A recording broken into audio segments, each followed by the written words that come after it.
and Steel, the podcast about liars, frauds, thieves, and bullshitters. I'm your host, Pat Sorois.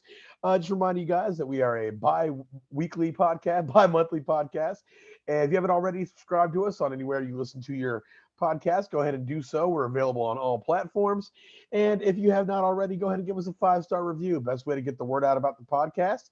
And if you like what you hear today, we do 2 more episodes every month on our Patreon at patreon.com/lie, cheat, and steal. With all that out the way, I'd like to introduce my co-host with me as usual, Kath Barbadoro. How you doing? Hi, Pat. I just had an absolute roller coaster. Yeah, let's hear. Okay, so if you're watching our video feed on YouTube, you may see that I am not in my home. I'm in an office. I'm at my job. They have good internet here, so I decided to stay and use the Ethernet after work. And I've been working in this particular office for like probably a year and a half now, maybe like a little over a year. This has never happened to me before, ever. And of course it happened when there's no one in the building and like none of my coworkers are around, and it's winter break right now, so there's like literally no one in this building. Yeah. And I went, so we had some delays getting started, so like while I was waiting for Pat to get his internet set up, I went down the hall to fill my empty kombucha bottle with water, get a little of that kombucha spice in my water, and I didn't bring anything except my water, and lo and behold, I was ended up locked out of my office, which has never happened before, ever. And I didn't have anything, so I didn't have my coat, I didn't have my phone, I didn't have my work ID, like nothing. So. Yeah. I had to make the hard choice of, okay, well, normally if you get locked out of a room here, you can call, I work at a college, you can call campus safety and you show them your ID. I'm a staff member, they'll unlock the door for me. But I didn't have my ID and I didn't have my phone. So I was like, what am I going to do? So I had to make the tough decision to leave this building, which if I leave this building, because I don't have my ID, I can't get back in. So it's like an all-in kind of thing. Yeah, exactly. Yeah. So, but there's a like campus safety little like guard booth down the street. So I was like, okay, well, I will sacrifice myself and go talk to the campus safety person. I will sacrifice myself to save myself. Exactly. It was like I have to go 2 steps back to move 1 step forward. Yeah. You know? So she doesn't have the keys. She has to call the guy with the keys to come. And we're in like this back corner of campus. We're like not close to anything. So basically I had to stand outside shivering with my dumb little kombucha bottle and wait for a very nice security guard with a very cool grill to come let me in. Oh, hell yeah. Yeah, he was very nice. Sometimes, because I've never been locked out of my office, but I've had to get public safety to come open other rooms for me. And oftentimes they will make fun of you for not having the key and like kind of like not in like a mean way, but like they'll just sort of be like, don't have the key, huh? Yeah. Had to call, made me walk all the way over here. All right. But he was very nice. So whew, man, that is a roller coaster. Jesus. Yeah. And Pat was texting me, you good? And because I wasn't responding because my phone was in my office. So I was like, I have no way to tell Pat what has happened. It was a whole saga. Yeah. And the whole reason we were running late is because I was fucking up. So it was like, I didn't want to like come on too strong and be like, damn, girl, where you at? So I was like, I will just let her do her thing. She probably needs some room to breathe. So I was very politely just like, everything good? Well, it all worked out. We're both here. We made it. Yeah. That's what's important. Yeah. That's so. How's things up there on the East Coast? I'm getting locked out of stuff. Things are good, although we're doing another kind of local story here. This is a tumultuous time in New York politics this week. We're doing a topical episode tonight. Yeah, it seems like we had to get all over this one. It was funny is we had to delay recording, and this is like one of the few times where like you delay recording, you're like, well, who knows what this guy's gonna I might have to change the whole thing. Yeah. Yeah. We waited one more day and be like, oh, he also said he was part of the moon landing, you know? Right. Yeah, so of course today we're talking about George Santos, New York House representative who has lied about basically everything that he has said about himself. This is one of the first times where I've been like, it feels like we got one of our own in there. This is like the lie, cheat, and steal version of a Manchurian Candidate. Like, truly, he really like. basically the only things he's been truthful about are his name does seem to be George Santos. Okay. He does seem to be 34 years old. He's 34? He's 34. Yeah, he's like one of us. I'm older than that fucking guy. Yeah, he like, yep. Thank God, man, because like he kind of looks like shit a little bit. Like he does. Like, he doesn't look great. He doesn't look shit. Like he looks older than 34. Yeah, he does look older than 34. Yeah, maybe it's the sweater vest. I don't know. Yeah, he kind of looks like an evil version of Guillermo from What We Do in the Shadows. That's kind of my vibe, like the vibe I'm getting from him. But yeah, he's 34 years old. He was born on July. He's younger than me too. He was born July 22nd, 1988. 88, man, you can't be 34 looking like that, being in that position. That's insane. That's one of those times where I'm like, there should be an age limit on that. That's wild. So, I mean, that does seem to be true. Almost everything else about him is false, which I'm going to the way there's so much in this episode. So the way that I've kind of structured it is we're going to go through some of his lies, like what the things he lied about.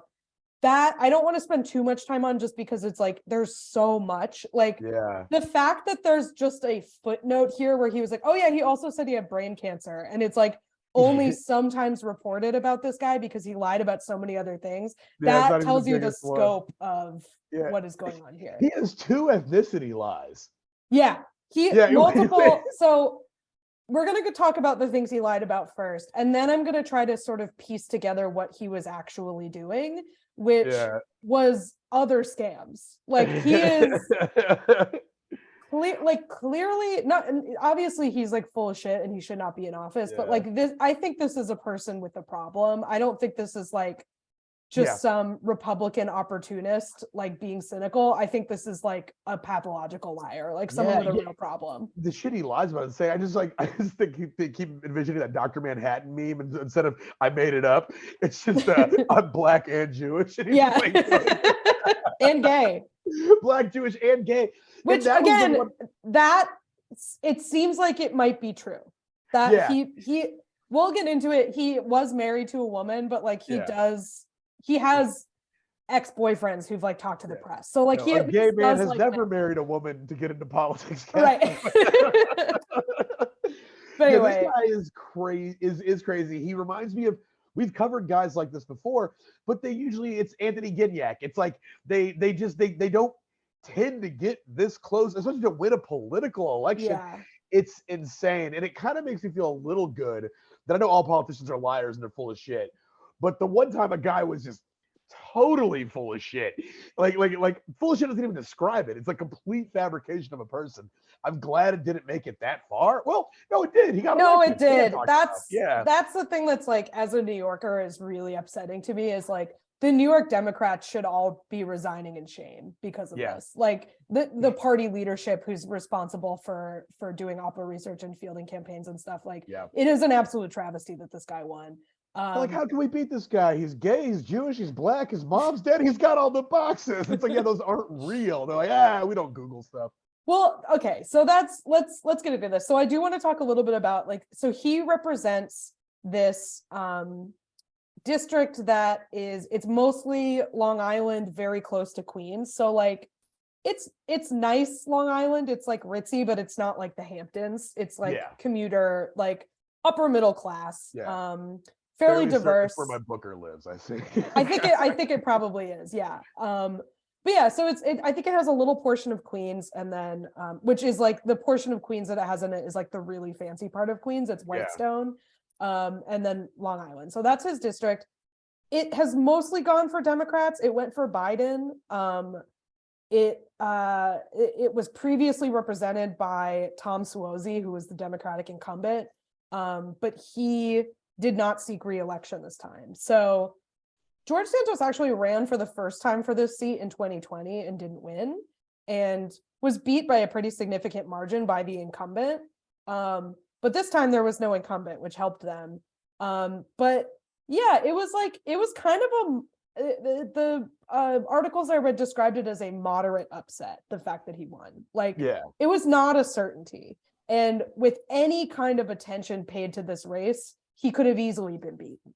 And they just didn't pay attention to it. And it's like shocking when you think about it, And because with the razor thin margin that the Republicans have of control right now, it almost feels like if they would have like did a little bit of the due diligence, got this guy out of the race, they it would have been like a very damning blow to the Republicans. I know they're hanging on like 1 or 2 seats.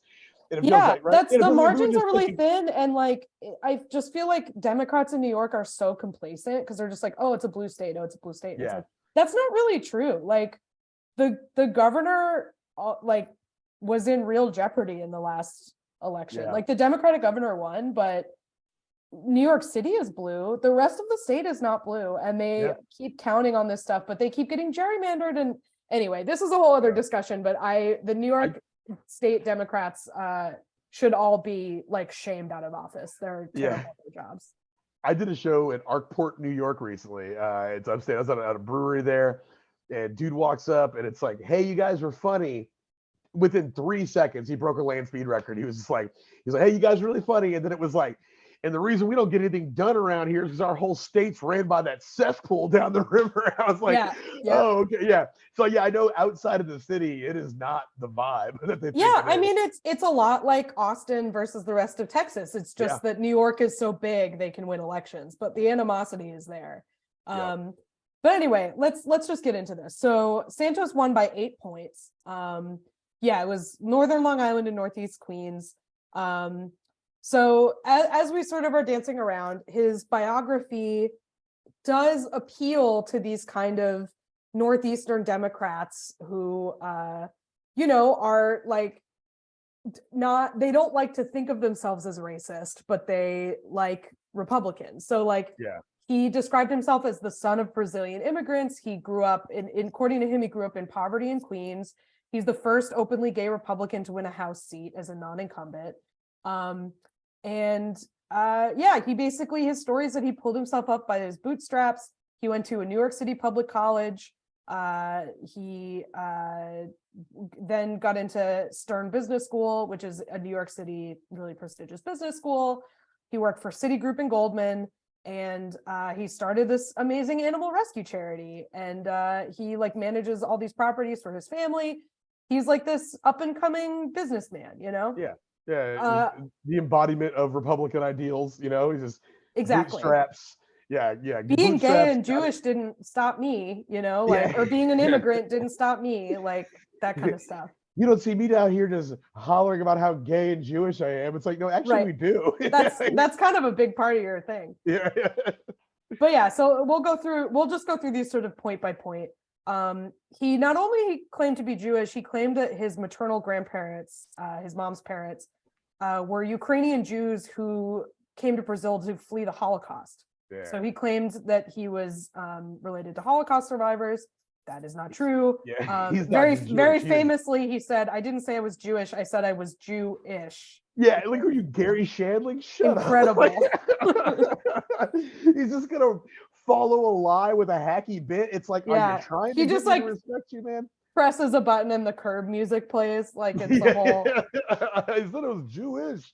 Yeah, which is hilarious. It also, it's like he could have just, as we see with these guys, he could just be Jewish. He's not just like, oh, my family's Jewish. My family's Holocaust escapee Jewish, dog. He really Ukraine, the hard part.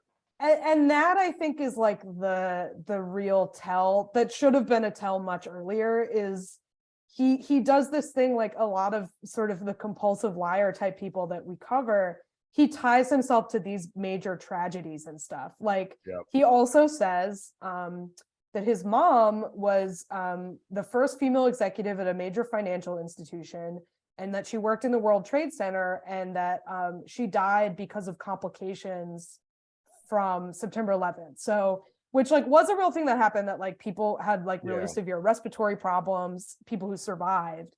So he didn't say she died in the towers falling, but he said she died because of surviving 9/11. Yeah, he didn't go full Ranazizi yet. Exactly.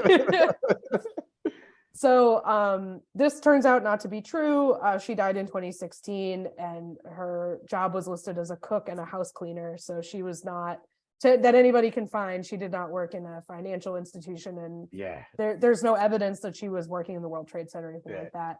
Nothing admirable or anything. It's nothing to brag about that your mom was a cook and a homemaker who raised their son. Is that not fucking good enough for you, you asshole? It's so bad. Oh man, let me find out. Like my mom, or if I had kids, my kids are making up some shit about me. It's like, hey man, my shit was messed up enough, man. You don't have to. Right. Yeah, that is hilarious, because it's just like, it's like, I'm sure your mom just loves to think that whatever she did wasn't enough. Right. So he also, as a gay Jewish dude, he should think more about his mother. It's true. It's true. As you alluded to, he also said that his father was a black man of Angolan descent and claimed to be biracial. This does not appear to be true. He says, as I mentioned, that he was born and raised in abject poverty, and that he briefly attended Horace Mann, which is a very prestigious New York City private school, but that he had to drop out because of how expensive it was. Horace Mann has no record of him. I didn't go to Horace Mann. I went to Horace Mann. Businessman, JC. Bad, sorry. He says he went to Baruch College for his undergrad. He did not. He says he has an MBA from NYU Stern Business School. He does not. He said he worked at Citigroup. He did not. He said, in particular with Citigroup, which I think is funny, he said he was an associate asset manager in the real estate division. And Citi said, first of all, we don't have a record of him working here. Second of all, we sold off our asset management operations in 2005 when this guy was like 12. So no. Yeah, he's like, I'm really good at it. I was like the Doogie Howser of asset management. Also, it's like, what is it? It's like, I know that like your parents can shift careers in your childhood, and you can have like one portion of your childhood was like you guys had no money, and then your mom gets a good job, and you're raised in very different circumstances. But at what point is your mom like? At what point is she? Are you living in abject poverty, or at what point is she the first female CEO? That's a good question. Yeah, asset management firm, because like I know there's been like like people be like, oh yeah, we were kind of broke, and my mom got a job at AT&T or whatever the case may be, and our stuff changed around. But it's like, you don't just go from abject poverty to wealth management. Yeah, an improbable trajectory. He also says he worked at Goldman Sachs. He did not. So that's like sort of the basic stuff. There are some juicier lies in here that are fun. So for example, when his mom died in 2016, he had a friend help him set up a GoFundMe after she died. Again, if she was a big financial bigwig, don't know why you'd need a GoFundMe, but hey, funerals are expensive. She died between checks. Yeah. He was like, see, my mom died on the 15th, and we don't even have anything coming into the 1st, so I'm gonna need this GoFundMe to start up. So he started a GoFundMe, and then like 2 weeks later, he invited the same friend who helped him set up the GoFundMe on a ski trip to the Poconos. And his friend was like, I think I know what that GoFundMe was for. Oh man, yeah, that's you got like I hope you didn't post, like at the very least, like. Yeah, I don't know. I couldn't find any archives of the GoFundMe, but this is what his friend said. He also, again, with the tying himself to tragedies thing, he said in I think this was in a 2020 interview, he said this, that he had 4 employees die in the Pulse shooting in Orlando. Yeah. Which, of course, if you don't remember, that was the really terrible mass shooting at a gay nightclub. And yeah, he said he had a bunch of employees die. He was working in Florida at the time, but there's no record that anybody he employed died there. And then when he was confronted on that, he was like, oh, well, they were about to start working for me. Yeah. Which ones? Like what? Yeah. It was fucked up because I got back to them on LinkedIn, and it turns out they were already dead. Right. So it was double tragedy. I was out for 4 new hires. Exactly. And, that's like an insane thing to be like, how much does one guy need? That's where it's like, we've done that one guy, that JP Majeski or whatever, the Ohio Senate candidate, who lied about his lies all followed a trajectory. It was like he lied about his strength or his performance in the military and his exploits in business. And it was like, those are 2 that's a career. You're fabricating a career that makes, or a path that makes sense. Yeah. This guy is just like, name some shit. Yep, lost somebody in that. Yeah. You know, like, It reminds me of remember that woman who wrote for Grey's Anatomy that we covered, who yes, she said she lost somebody in the Tree of Life shooting, and then yeah, she like basically like stole this other woman's life story and like acted like her brother was like stalking her or something. Like just this need to like tie yourself to more serious or like yeah. bigger, not only wins but also losses, you know. Leave it to a Grey's Anatomy writer to just go on and on with some meandering bullshit that has no point and doesn't connect anywhere. It's like, it's like, damn, that's crazy. You're perfect for that job. You can just keep going for 19 seasons and none of Yeah, it makes any sense. Good she for loved you. the melodrama. So yeah, he another thing he did that was like extremely shady was this charity that he claimed to have founded, which like he played up quite a bit in his election stuff as like evidence of his philanthropy, called Friends of Pets United, which was like an animal rescue group. It wasn't ever registered anywhere as a charity, like the IRS can't find it. One place that it does seem to have existed is on Facebook as a Facebook group. And they did hold at least one fundraiser, which George Santos put on and charged $50 for entry. And according to the person who was supposed to receive the money, he just stole all the money. So Yeah. his fundraising thing for animal rescue ended up just being for himself. He was the Yeah. animal that needed rescue. Yeah. Yeah, I need animal rescue because I'm a savage. Yeah. Was it like a virtual event or was it like brick and mortar? It was a real event. It was an event with with drinks, raffle, a silent auction, a live band, like a Whoa. whole thing. And apparently it did 17 of the most happen. fucked up cats he could find. Yeah, exactly. So yeah, and then he just never gave the money. And then again, here's my thing. My favorite thing is that this footnote that like nobody has even really asked him about because it's like there's so many other things. Yeah. In an interview in 2020, he said that he had a brain tumor, and then it like never Oh, came up yeah. again. Yeah, man. When you have this many lies out in the streets working, and it's just it comes back and somebody's like, "Damn man, you stealing all this cat money. Your mom died twice," and it's like, "Oh, also don't you have brain cancer?" Like what? It doesn't make any sense. Like it's Yeah, again, just like the highest highs and the lowest lows. This guy, yeah. like he needs all of it. Yeah, he's like, He I'm also simultaneously the least and most lucky man alive. right. Yeah. It's which I feel like is a real hallmark of people who like need to lie and also like need to lie to keep attention on them. Like Yeah. it's all just about attention. It doesn't matter if it's sympathy or admiration or envy. It just needs to be people looking at them. Yeah. And yeah, this guy, like, I don't know. He like I've seen interviews of him. He's like I hate his politics so much that it's hard for me to be like he's charming. I wouldn't say he's charming, but like I do like kind of get it. Like if you're primed to like want a gay Jewish Trump supporting Republican, like if that's something that you want, I get why you'd be like, okay, this is our guy, you know? Yeah. Yeah. Well, it's funny to see them out there caping for him. Like they're like because they don't want to.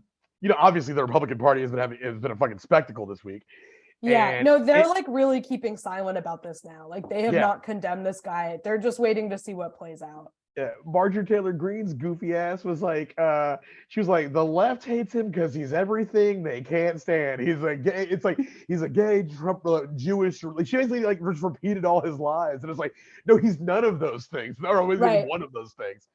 Yeah. Yeah, and also like you got to wonder, like to what extent does this guy really believe anything? Like if his whole thing is, which again, like I don't have a fucking degree. I'm just a person speculating on a podcast, but like it seems like he really needs attention. And what gets you more attention than being like, wow, I'm such an anomaly. I'm gay and I like Trump. Like Does he Yeah. actually care about anything? Like, does he have any beliefs? I don't know. I don't know if he somebody like this is capable of having beliefs. he seems like a real blank slate of a person. Yeah, Yeah, and like well, even like I know like I was looking at stuff about his living situations in the past, and we're every gonna get time into that. Yeah, okay, yeah, but yeah, it feels like yeah, if he doesn't stand for anything, he's immediately ready to exploit like the things that are true about him, the fact that he's gay. Like that doesn't even really have like it feels like he doesn't hold that any kind of importance because as soon as it's to his convenience to exploit it or to to use that as an excuse for why his neighbors mess with him, it's like, oh, it's that. It's like he doesn't yeah, even the thing that's real about him, he doesn't really believe in. yeah. He's. I think he's just like he's surviving from lie to lie. If you like this podcast, you might like a movie, my favorite movie of last year called Red Rocket. Did you see that movie, I Pat? did not. I think you'd No. like it. It takes place in Texas City, like Oh out hell by yeah. Houston. Yeah, it's great. But it's about this this porn star who like things kind of go bad for him in LA and he goes back to his hometown of Texas City and like basically tries to like sweet talk his way back into his ex-wife's house and like kind of mooch off of that. It's a great Yeah. movie, but it's just like it's a great character study in like a hustler, like just Yeah. a bottomlessly unethical, do whatever it takes to get by kind of like in the classic sense hustler. It's Yeah, yeah. I and would check that out. that's kind of what this guy reminds me of. Yeah. Well, He's he had doing an what he's got interview. to do to keep living the high life. Yeah, he had an interview with Tulsi Gabbard that was just hilarious, where she was like, so she was basically saying that like, so all of this stuff is false, and he goes, it's not false, it's debatable, Yeah, which is like that was where I was kind of like, I gotta kind of respect this dude, because like one thing, it's like, no, it's not false, it's up for debate. So you're saying like right, it's potentially false, like right. it's not false, it's potentially false, but you haven't proven that yet. You haven't proven So it. Yeah. yeah. So here's what's true about him. What was he actually doing for his life? So it does seem like he was born in Queens, or at least lived there. He got his GED in Queens, in I think 2006. By Oh, that's 2000, right. He's younger than us. Holy shit. he's I my keep age. forgetting. I was 2006. That's when I Yeah, yeah. graduated. I was 03. I keep forgetting he's younger than me. So he got his GED in 2006. By 2008, he was living with his mom in Brazil, where his parents are from. He was 19 in 2008, and he, at that age, stole a checkbook from a man that his mother was taking care of. So his mom was like a home aide cook, like Okay. cleaner. So there was this like old guy that she was sort of in charge of, and Santos stole his checkbook and was arrested for using the checkbook to make some fraudulent purchases. He bought some sneakers. I don't know what kind. I wish we had that detail. Yeah. Can we get that info? We can. Okay. Still undetermined. So he did confess to this crime in 2010. But by the time the trial rolled around, he was back in the US. So he basically skipped town. And there was a warrant out for him, apparently. So and this is also funny because like this is when he moves into like, oh, I've had this coworker territory. Yeah. When he moved back to the US from October 2011 to July 2012, he worked as a customer service rep at a call center for Dish Oh hell yeah. in College Point, Queens. So like I'm just thinking about like the jobs I had like that, and like I feel like guy who lies about everything is a staple of those jobs. Yeah. Like Yeah. just I, flexing beyond their means to all their yep. coworkers. Yep. Dude, we had a guy lie about speaking Japanese. I don't. If I said this on a You recent told episode, us about him. Yeah. yeah. It was And like then the he guy got was like, called on it. yeah, a Japanese guy showed up where he goes, oh, you're Japanese, and started speaking to him in Japanese, and it was just like, dude didn't know a fucking lick, and it was like, why would you lie about that, you know? And then it's so funny to think about that coworker now being in the halls in the of House power. of Representatives. Yeah. During one of the most like crazy weeks where like it was like it feels like obviously any week that for him to be there where they're taking votes 11 12 times, that's an important week, and he is there for that, which Right. is just insanity. Right. Yeah, like this really kind of historic thing that's happening, he is a part of. That's nuts. I love that the Republican Party is being forced to deal with these fucking ghouls they've created. It's delightful. Yeah, I'm not mad about they're it. totally stuck. Like they can't, if they go against those people, they will lose their seats. It's so funny. Yeah. It's awful, but it's very funny. Yeah, it's all Jewish space lasers. All these guys who just got into it to make a quick fucking buck, which is like I think why you get into politics. Now they're being confronted with the true believers, and they're just like, what? No, this is all about making money. It's not about actually getting anything done. What the fuck are you guys doing? Right. Yeah, exactly. It's great. They're being forced to like smoke the whole pack of cigarettes of all the shit they can say. It's delightful. But yeah, so while he was working at Dish, some of his lies, he said that he told them all that he'd been a journalist in Brazil. And the coworkers were like, we can't find her name anywhere, dude. Sure, whatever. Wrong year to pull that shit. Yeah, with like the entire industry's been on in 2012, the entire like media industry's been online for like 7 years. Right. It's like you can't lie about being a journalist at this point. So he said he was a journalist. He said he was taking classes at Baruch College. Again, no evidence of that. He said that he was like making big on Wall Street, but he never seemed to have money, and he'd like borrow money from people and not pay it back. This is also, and I don't have a lot of info about this, but it did come out sort of a little later in this, that in 2012, that's also when he got married. He was married to a woman. They divorced. They didn't divorce until 2019, but it doesn't seem like they were living together or anything. Like at least by 2014, they were like, she was not in the picture, even though they were still legally married. Do you think there was like a marriage of convenience thing there, or like it benefited them in some way? Because it feels like that would be, or if he was running a con on her, like I guess that's one of the things we'll never know. Yeah, I mean, my guess is just based on the fact that like there's not a lot of information about her, like his friends haven't said anything. I think it was probably for immigration, is my guess. But who knows? Like we don't know. There's no way to know. He just liked your apartment and was like, I need a place to stay. Yeah, he hasn't really said a lot about it. He basically said, which is like, if he wasn't just like a known liar, I think this would make total sense, where he's just like, people change. Like you know, I'm living as a gay man. Like I didn't always live as a gay man, and like that's kind of all he said about it. What he should have done is he should have waited for the gay reveal until after he got caught lying. And when it was like, he's like, oh yeah, well, hey, look, what's in the past? The past. Also, I'm gay. Like, I feel like that was the time to drop that. Like, well, what's interesting is they got divorced right before the first time he ran for Congress. So and he did in 2020, he was also running as a gay man.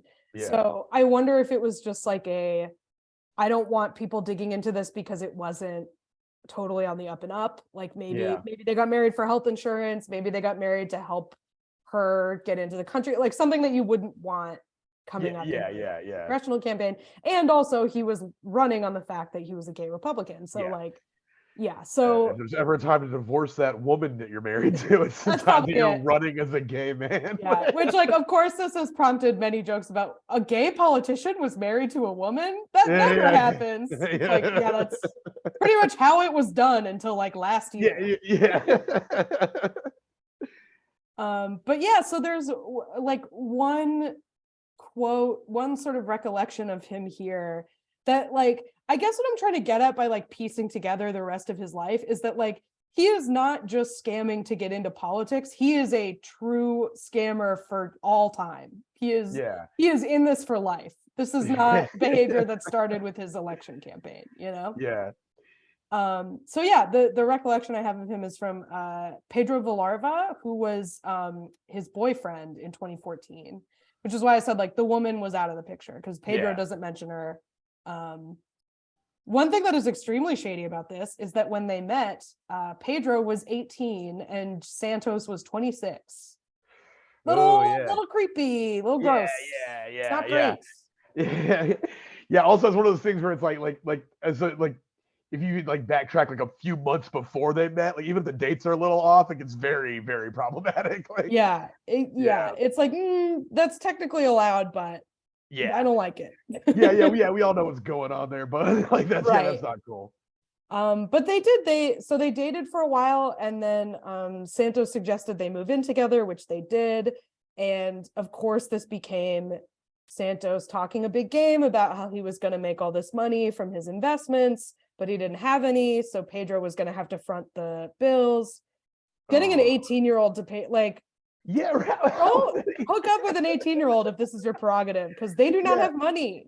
Yeah. If you're gonna exploit an 18-year-old, don't exploit. Yeah, you're the one who has to pay for them if you're doing that's that how shady this shit. that's how this shit works, man. Exactly. Yeah. You foot the bills. They live with you and walk around your house looking hot. Right. Like, that's the only thing to do. Yeah, you're over here. You got it all fucked up. You're right. Doing the whole thing backwards. I'm gonna start dating this 18-year-old, have him pay all my bills. Like, you're gonna get evicted in 3 months, dude. Well, that is what ends up happening to this guy. But it happens after Pedro realizes what's going on. So they dated and lived together until early 2015, when Santos surprised Pedro with tickets to Hawaii. Like, he was like, "Baby, I'm taking you to Hawaii. We're going. Pack your bags." That was all a lie. He did not have tickets to Hawaii. Like, I don't know the details there, but it's like, how do you expect that to end, man? That's not. Yeah. That's like one of those, like, you get immediate love. It's like, I'm taking you to Hawaii. It's like, oh my God, that's so cool. And it's like, how long is that last? 3 hours? Yeah. So you realize that there's no fucking trip to Hawaii. Until you're like in the car going to JFK and you're like, wait, what am I gonna do here? I'll go talk to them at the counter. He comes back like, you are not gonna believe this shit, man. Like, they canceled the flight to Hawaii because they don't like gays in Hawaii. I can't believe that. They can't handle a gay Republican in Hawaii. Yeah. They were like, ooh, not on my plane. No, I'm not even gonna post about it. It's not worth it.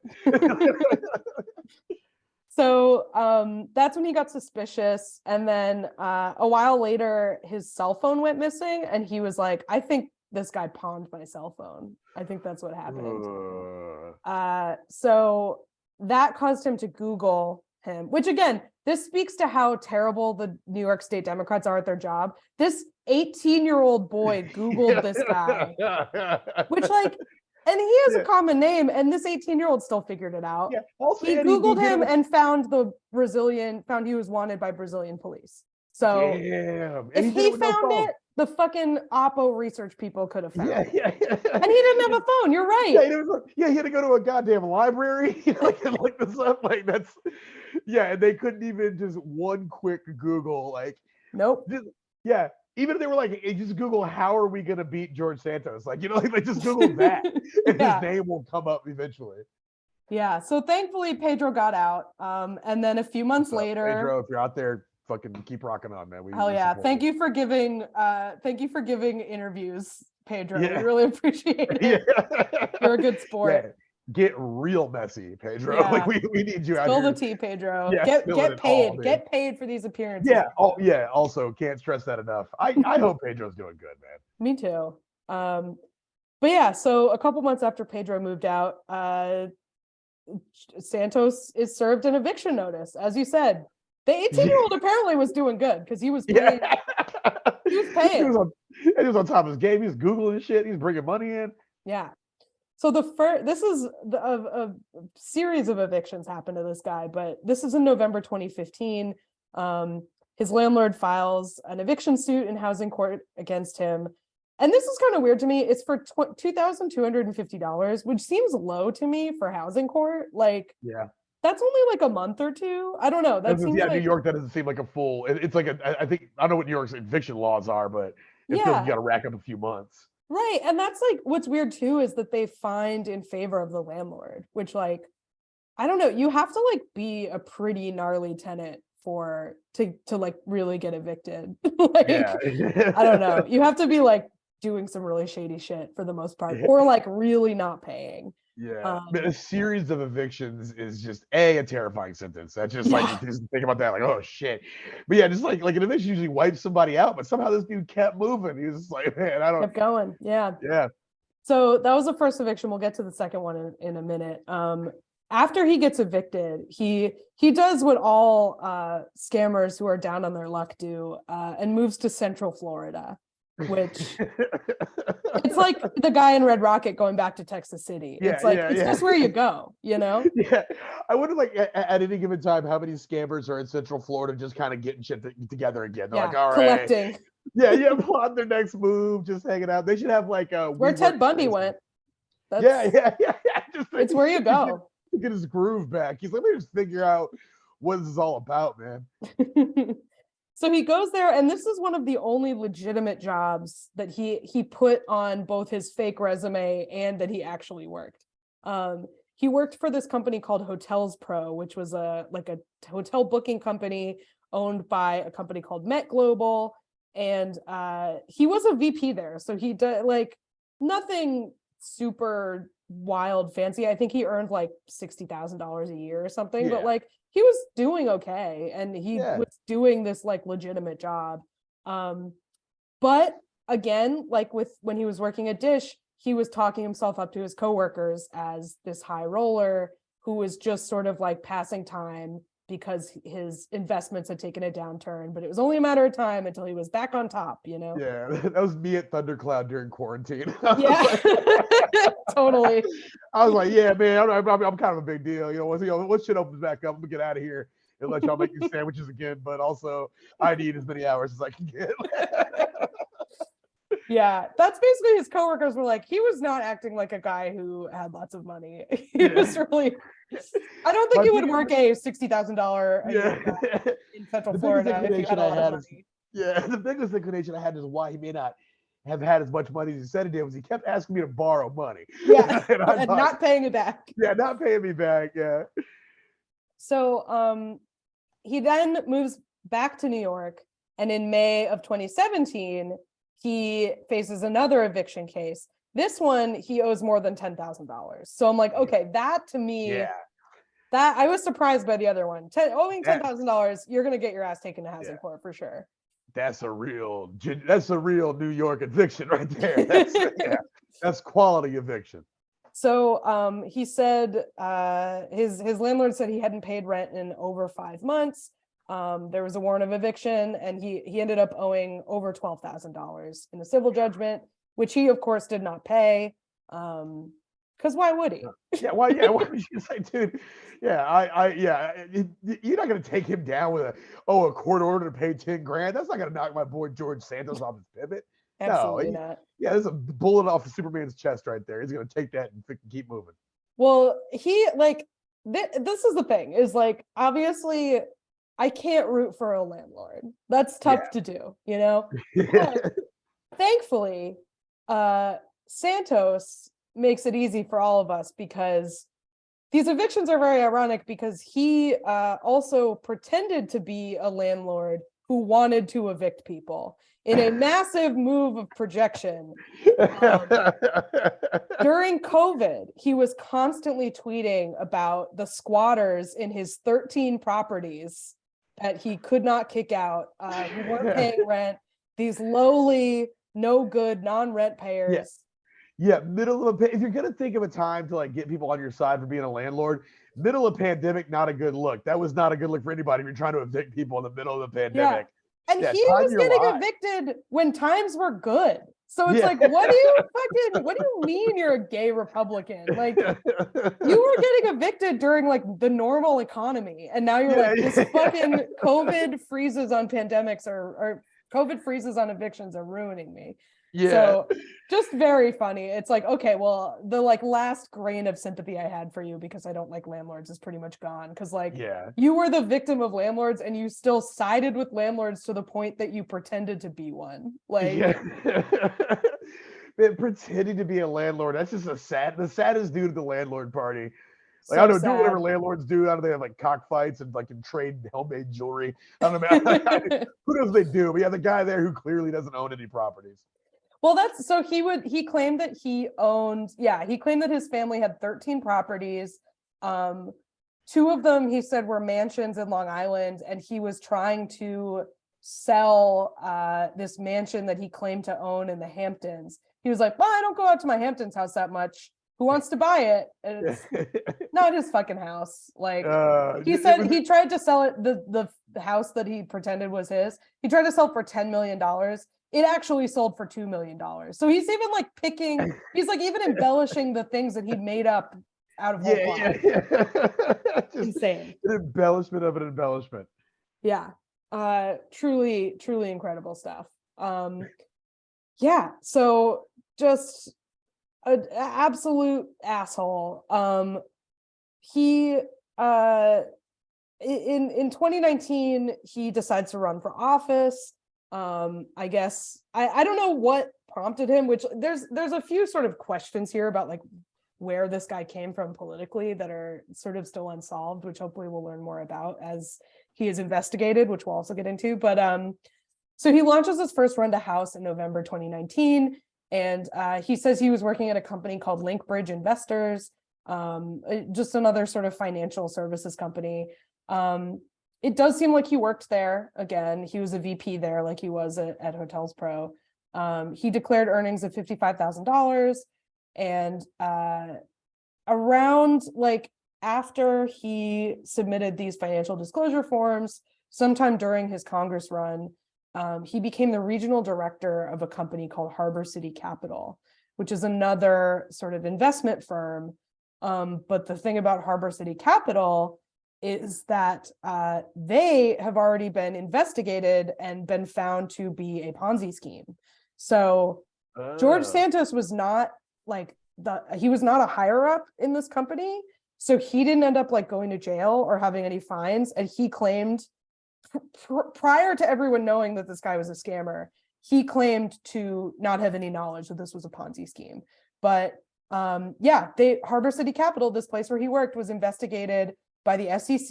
They filed a lawsuit that said that this company had taken $17 million from people, and the founders faced fines and jail time, and Santos just got off because he was just like, I don't know, I'm just an underling.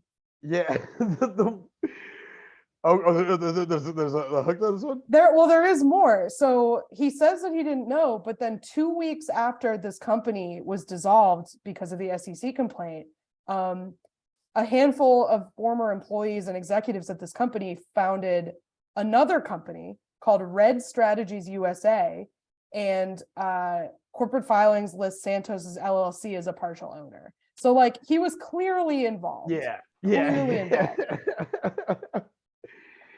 Damn it! It's like the one thing, like I don't know, the one thing you don't want to take credit for it. It's like the one thing that finally, I don't know, the first real scam, and he's like separates himself from it, but like, it's like you're clearly a part of that too. Right. If they like looked into anything about him, they'd be like, this guy is clearly like this guy's totally a fucking part of it. So yeah, Harbor City, like and of course this was shady. They attracted investors with YouTube videos.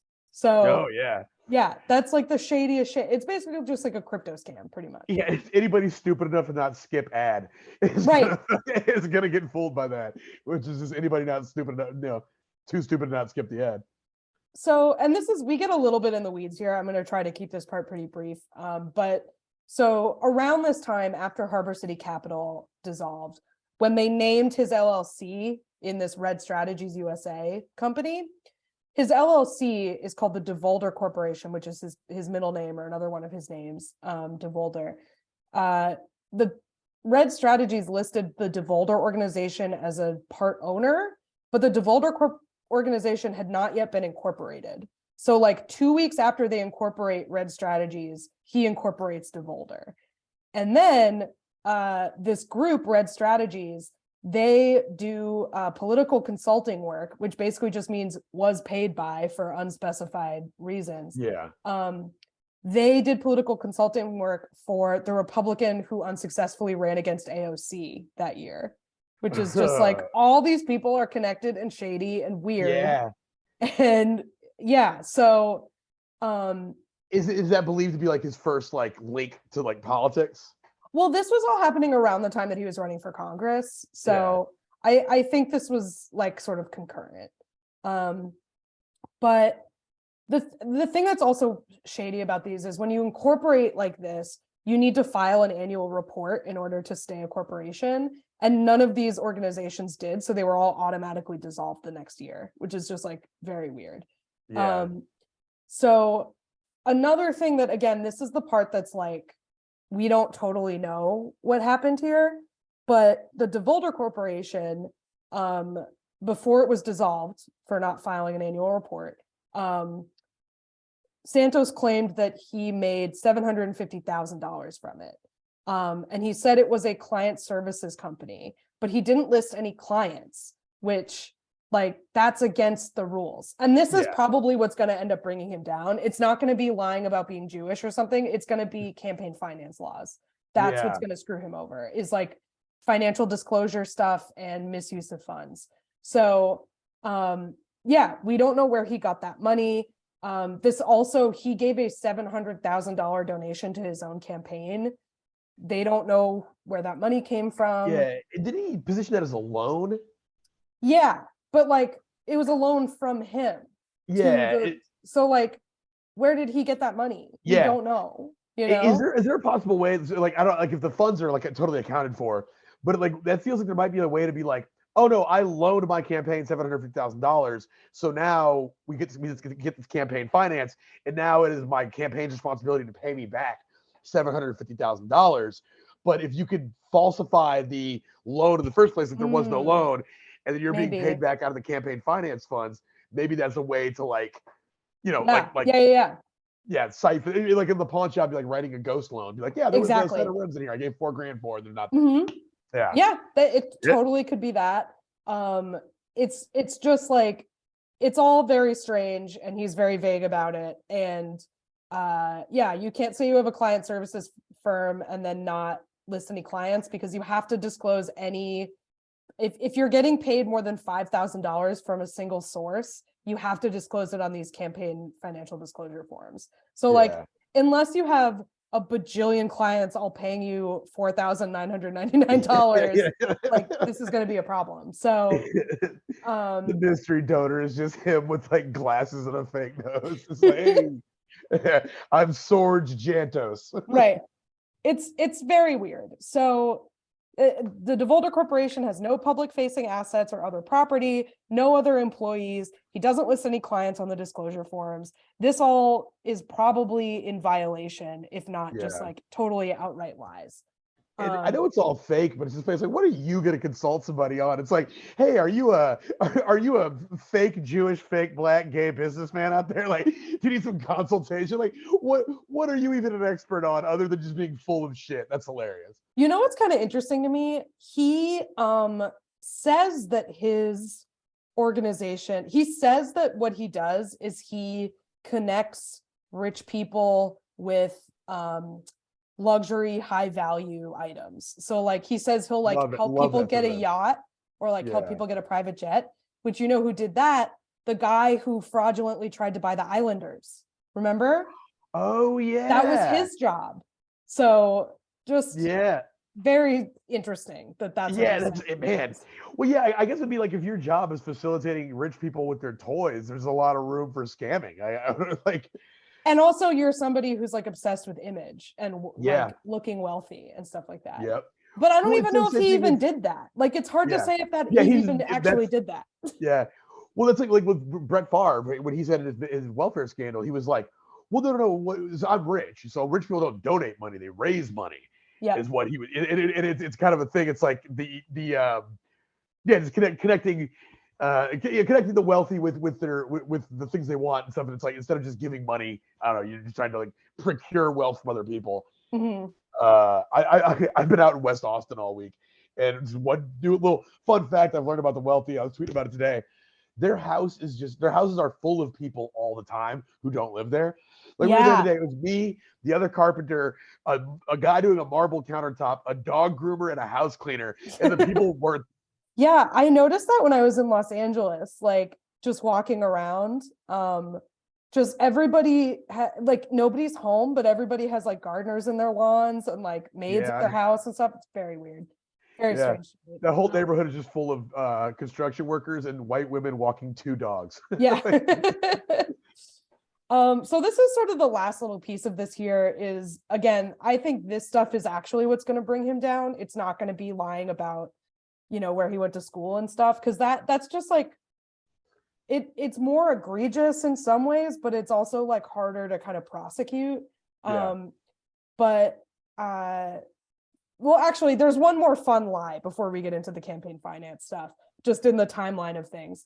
So in 2021, he said that he and his husband, Matt, who he talks about being married to a man, he refers to his husband, Matt. Matt has not been on the campaign trail. Like, people have not seen Matt, but we'll get into some people have witnessed Matt. So I don't know what's going on with Matt, but he said his husband's name is Matt.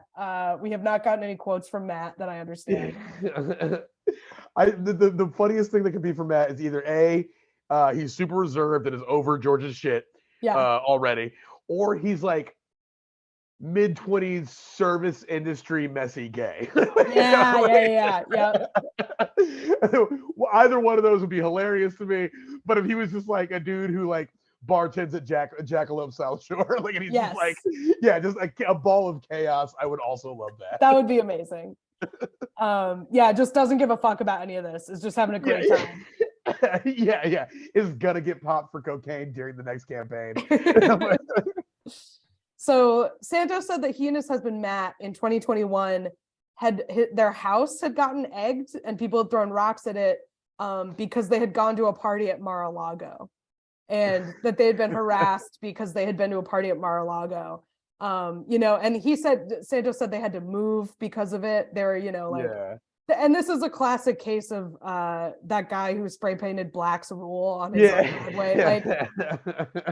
He lived in this apartment, this like split level house, and the other person who lived in that house was like interviewed by the New York Times, and they were like, that didn't happen. Like, our house never got egged.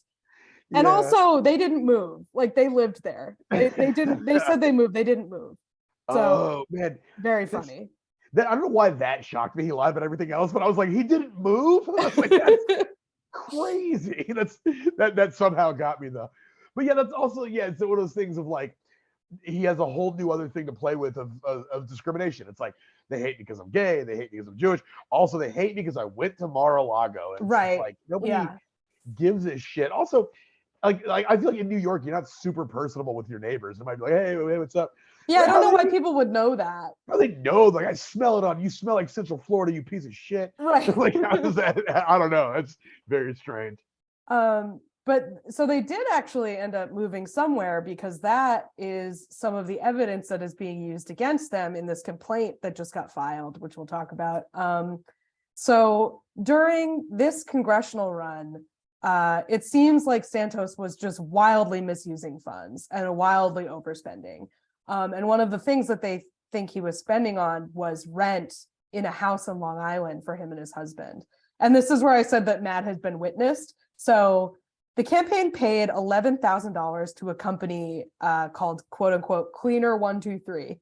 So, nothing suspicious about that very clear name. Just zip, zap, zap, get them out of here. Cleaner 123, done and done. So Cleaner 123, that payment was listed as apartment rental for staff on his campaign disclosure forms. But the neighbor of this house, which again, just I'm imagining like nosy Long Island neighbors, very funny. One of the neighbors told the Times that they'd seen Santos and his husband living there, which it's not against the rules to pay for campaign staff apartments. It is against the rules to pay the rent of the candidate. Like, you can't do that. So, which, I mean, I'm sure his argument is like, I am clearly the most important staff member. What do you mean? So other things that are suspicious here, he spent, and again, this is a local election. This is for a district in Northern Long Island and a part of Queens. He spent $40,000 on air travel, $30,000 on hotels, $14,000 on car services. For comparison, a guy who was running in Suffolk County, which is just a little further out in Long Island, he spent $900 on hotel stays, $3,000 on airfare, and $900 on car services. Yeah. So, and apparently, like, Santos was listing like trips across the country as like part of his campaign stuff. Which, I gotta go campaign for the 9th district in Seattle this weekend. Like, doesn't make any sense. Why would you have to go there? Like, it would make sense if you were like Nancy Pelosi or Bernie Sanders or somebody who's like endorsing candidates in other places. But this guy's never held office before. Like, there's no reason he needs to be. There's nothing to offer anyone. Dude, it was like 14,000 on car services. He's just taking Ubers on his everyday life. Yeah, Clearly. Yeah. Yeah. I feel like that's the thing. I feel like I could probably rack up $14,000 on car services in like probably, let's say, if I were really trying, 2 months. 2 months. Yeah. Yeah. Just get in one day. It's like, just drive around. I'm just feeling stressed. It's just like, I don't know. I kind of feel like going hiking today. Bring me upstate or something, you know? Yeah. Surge prices. I don't give a shit. What's a surge? It doesn't bother me now. Yeah. So another thing that's really suspicious about his paperwork is that there are dozens of expenses listed as $199.99, which is 1 cent below the threshold at which the federal law requires receipts. So really not even trying, not even throwing a couple like 6738s in there or something. You got to mix it up. You can't do $199.99 every time. What a sloppy, like it's almost to the point where I'm like he doesn't, like, you're like, what does he believe? It's like he doesn't want to be in office. I think he just wants the attention, but also he's definitely getting very comfortable with the access to the free flow of cash. Yeah, that's something that I'm sure might have, if he might have started this out for attention, but I can imagine the ease of living that he has experienced during all this, I'm sure is going to be a newfound addiction for that man. Well, yeah, I mean, it's like, this is the kind of lying that lets you tell your boyfriend you bought him a trip to Hawaii with no tickets to Hawaii. Like, this is not someone with like foresight, like this is somebody who is flying by the seat of their pants with their lies. And it's shocking that he got away with this as long as he did. So just like one last kind of thing here. So there is one other thing with his campaign that does not involve him that I'm very curious to see what happens with. So, because like, you gotta imagine that people around him were at least a little bit suspicious, or like, if not in the know, then like, at least I can't imagine they were wholly ignorant. And some evidence of this is that one thing that they found was that, so they raised about $3 million for this campaign. 700,000 of it, as I said, came from Santos. The rest of it came from donors. But some of the way they got the money is that this guy who was working in Santos's campaign was calling donors pretending to be now Speaker Kevin McCarthy's chief of staff. So he was impersonating Kevin McCarthy's chief of staff to raise money for Santos.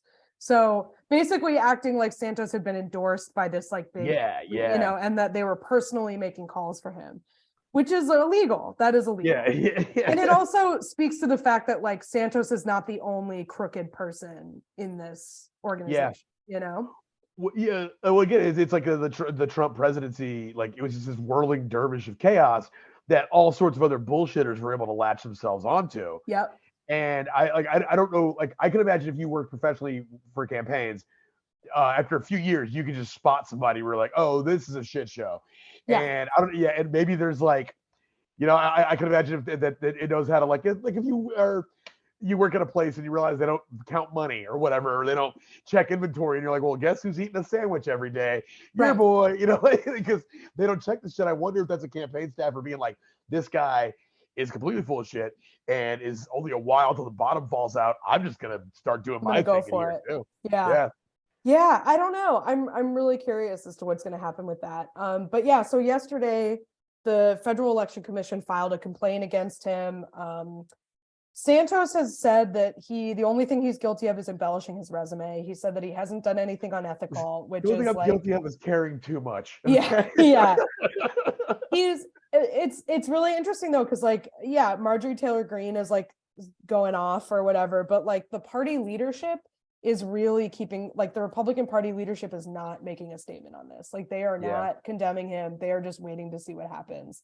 So because they don't want to make that move. It's like if they because they're holding on by a razor thin fucking margin. Right. They don't want to lose any seats, and I think they probably would lose the seat if even if they found a Republican to run in his place. I feel like the Democrat would win, just because Republicans in this district are really mad about this. Like everybody who lives in this district is really mad about this.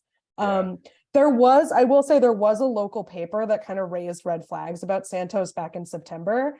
I think they're called the North Shore Leader. They're like a North Shore, Long Island local newspaper, but nobody really picked up on it. Yeah. And again, like, this is a huge problem with the New York State Democrats, but it's also a huge problem with gutting local journalism.